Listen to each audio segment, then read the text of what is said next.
aggression are commonplace in today's society now, in our country and in yours. Our governments engage in preemptive strikes that result in unjust and unnecessary wars that in turn take on lives of their very own.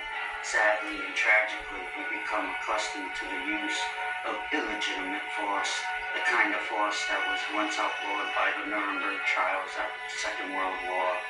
We choose not to question our authority. We choose to follow them blindly. We should stand up for our country and protect our rights. Any society that sacrifices a little liberty for additional security will deserve neither and will lose both. What if it becomes dangerous to have conversations? What if your neighbors refuse to help you when something goes wrong? What if to protect your country you must abolish or alter your own government? Is it better to die on your feet or to live a life on your knees? What if the time to fight for your country is now? I'm Frank Burke. This is the Frankincense Experience. Political commentary. Share what you know. The time is now. Join the experience.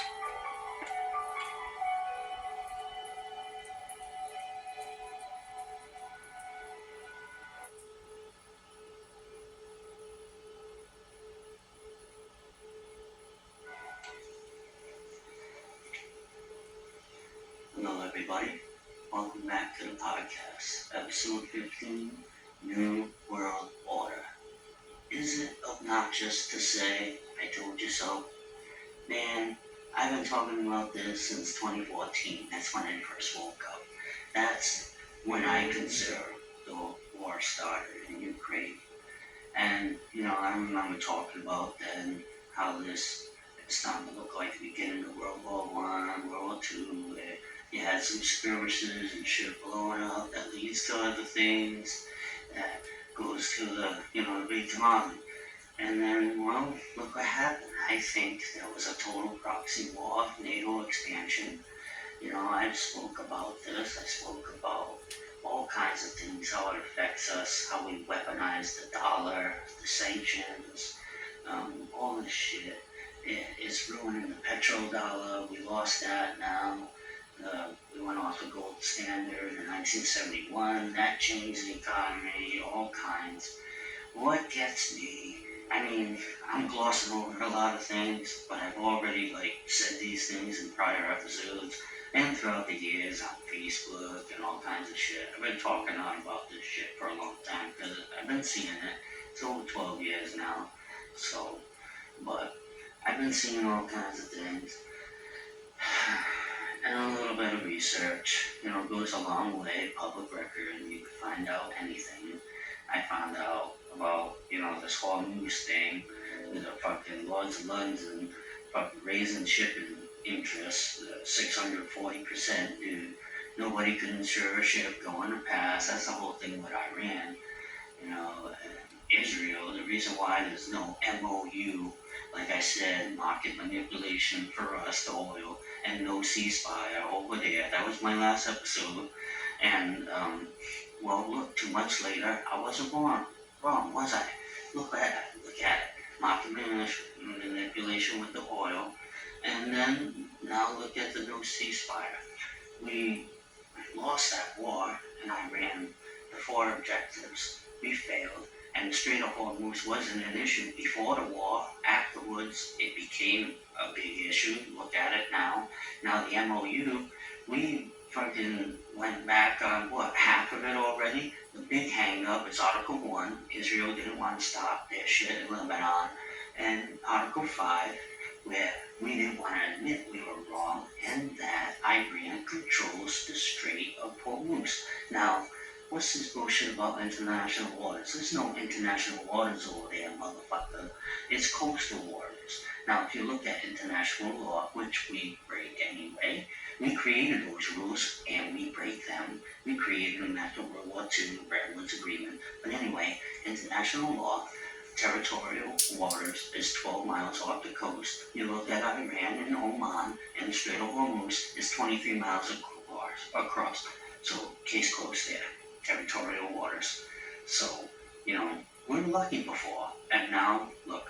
And this ain't the first instance. Like in Turkey, Panama, a lot of people around the world charge. Um, so now, uh, when I was saying we created these international laws, we totally broke them. We committed terrorist attacks by bombing schools in Ukraine and Iran. I was parked out with the park. And the whole thing of going to war without Congress, that's breaking out of law.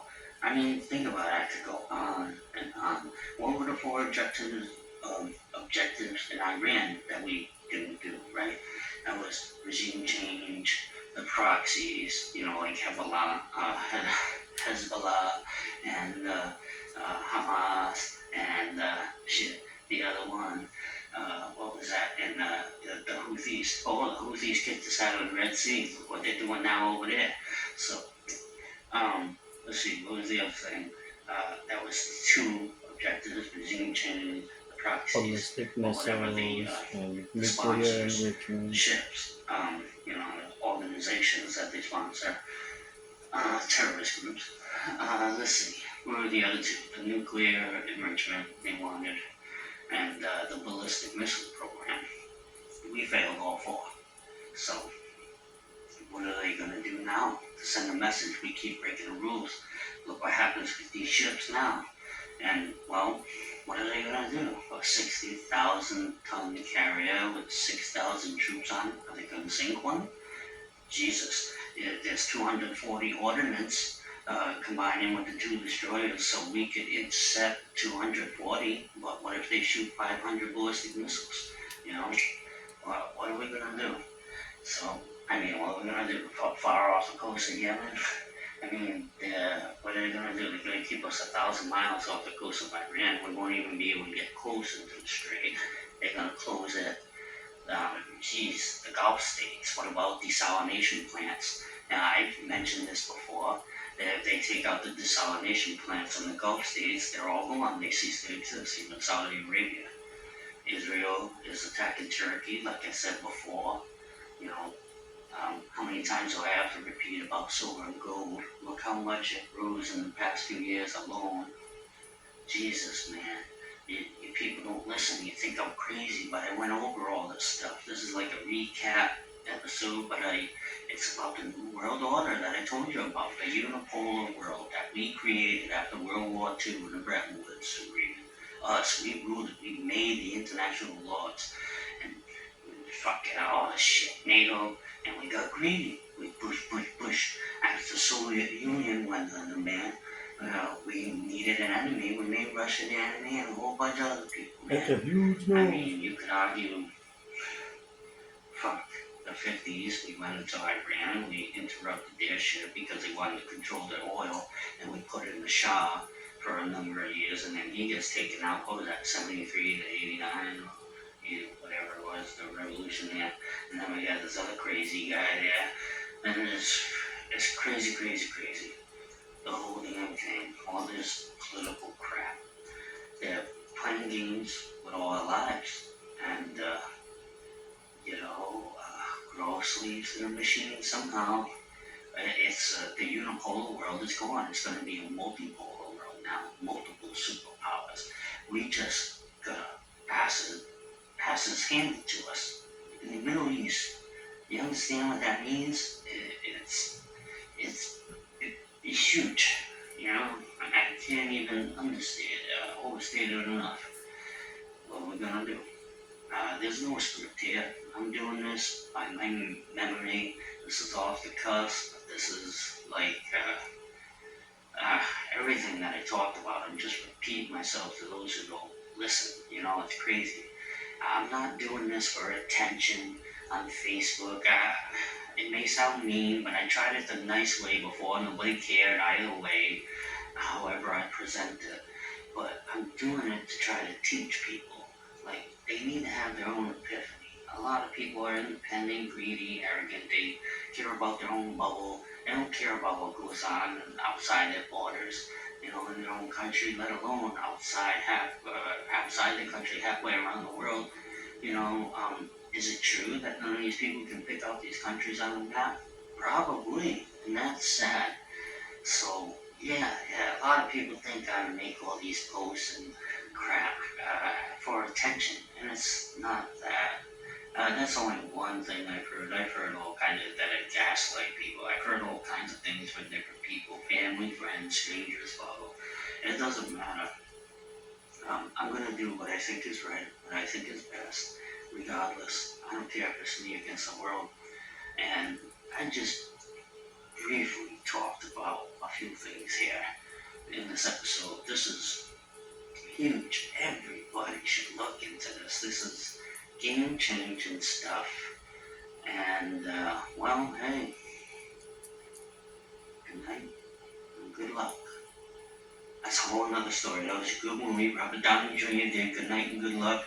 Robert A. Murrow. There's an award about him, an old radio host. It was a good movie and a good story, but that's a whole different other thing. That doesn't belong here in this episode. This podcast is about the New World Order and how we all must be prepared for what's coming. Because there's nothing you can do to change it. Not a damn thing. You could hate what I say and hate me for it. I don't give a fuck. Good night. God bless. Thank you for your time. Thank you for your patience. And yeah, peace.